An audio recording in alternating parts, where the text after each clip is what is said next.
Rise and shine, Mr. Freeman. Rise and shine. Not that I wish to imply you have been sleeping on the job. No one is more deserving of a rest, and all the effort in the world would have gone to waste until... well, let's just say your hour has come again.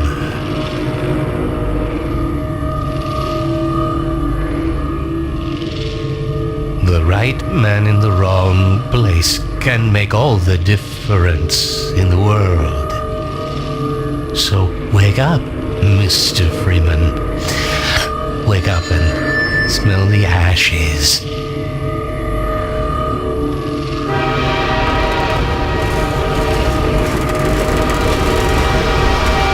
This is my third transfer this year. I didn't see you get on. No matter how many times I've been relocated, I never get used to it.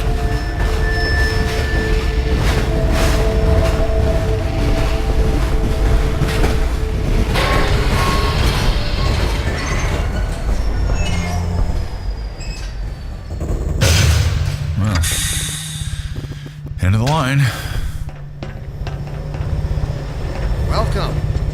Welcome to City 17.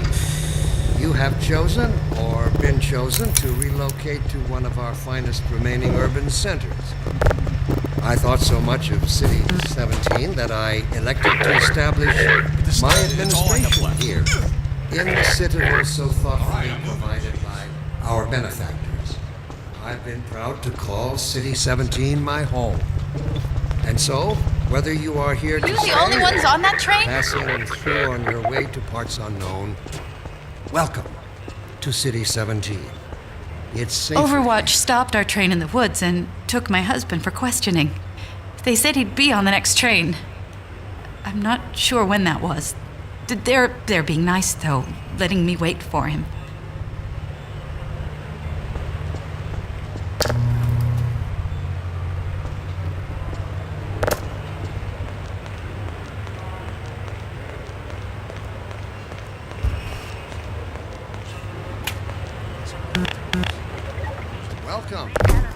Welcome to City 17.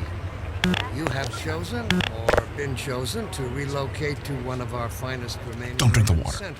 They put something in it I to thought make you so forget. much of City 17 I don't even remember how I that got here. elected to establish my administration here in the citadel so thoughtfully provided by our You never benefactors. leave. You never see them I've go. been They're proud always to full. call City 17 my home.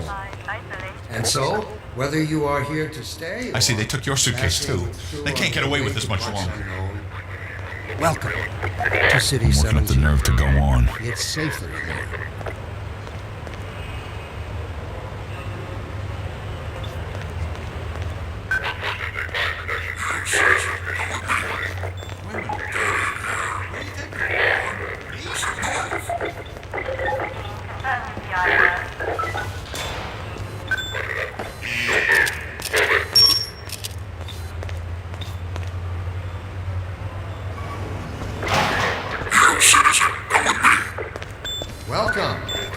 Welcome to City 17.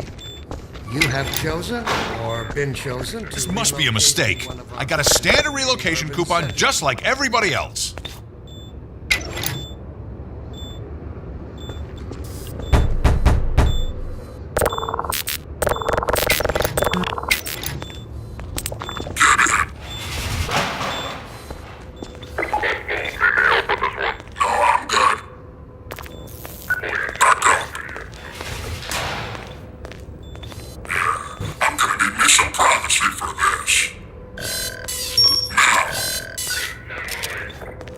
About that beer I owed you. It's me, Gordon, Barney from Black Mesa. Hey, sorry for the scare. I had to put on a show for the cameras. I've been working undercover with civil protection. I can't take too long or they'll get suspicious. I'm way behind on my beating quota. Yes, Barney, what is it? I'm in the middle of a critical test. Sorry, Doc, but look who's here. Great Scott! Gordon Freeman! I expected more warning. Yeah, you and me both, Doc. He was about to board the express to Nova Prospect. Well, Barney, what do you intend? I'm thinking. Alex is around here, somewhere. She would have a better idea how to get him here. Oh, as long as he stays away from checkpoints, we should be okay. Listen, I gotta go, Doc. We're taking enough chances as it is. Very well. And, Gordon, good to see you. Okay, Gordon. You're gonna have to make your own way to Dr. Kleiner's lab. Oh, man, that's what I was afraid of. Get in here, Gordon, before you blow my cover. Pile up some stuff to get through that window and keep going till you're in the plaza. I'll meet up with you later.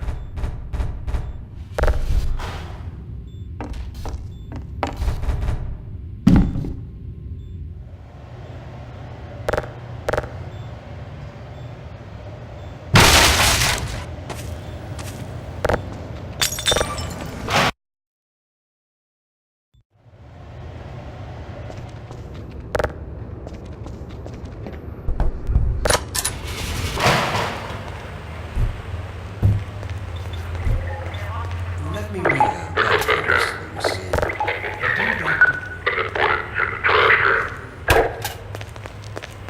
Dear 56 reproductive cycle. Sincerely, a concerned citizen. Thank you for writing, concerned. Of course, your question touches on one of the basic biological impulses. I don't know about you, but I'm ready to join civil protection just to get a decent meal. I also detect some unspoken questions. Do our benefactors really know what's best for us?